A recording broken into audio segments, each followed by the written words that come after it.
বন্ধুরা, আমি আজকে আবার চলে আসলাম আপনাদের সাথে নতুন একটা রেসিপি নিয়ে। আমি আজকে আলু দিয়ে পকোড়া বানাচ্ছি। আমি কিভাবে পকোড়া বানাচ্ছি, কি কি দিয়ে বানাচ্ছি আপনারা দেখতে থাকুন। আমি এখানে আলু 2টা নিয়েছি, পেঁয়াজ 2টা নিয়েছি, একটা কাঁচা লঙ্কা নিয়েছি। অনেকগুলো আমি কেটে নেব। নিয়েছি আলু, পেঁয়াজ, কাঁচা লঙ্কা নিয়েছি। আমি একসাথে নিয়ে নিয়েছি। সঙ্গে আমি গোলমরিচ পাউডার নিয়েছি, তো লবণ দিয়ে দিচ্ছি, হলুদ পাউডার, লঙ্কা গুঁড়ো দিয়ে দিচ্ছি, জিরা পাউডার, ধনিয়া পাউডার, বেসন, ময়দা, ধনিয়া পাতা ভালো করে মিক্স করে নেব। করা হয়ে গেছে। এর মধ্যে আমি জল একদমই ইউজ করিনি। তেল দিয়ে দিচ্ছি। আমার কড়াই গরম হয়ে গেছে। তেল গরম হয়ে গেছে।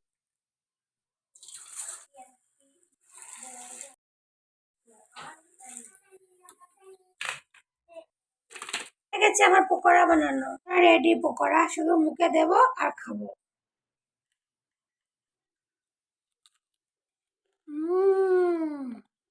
অসাধারণ খেতে, অসাধারণ।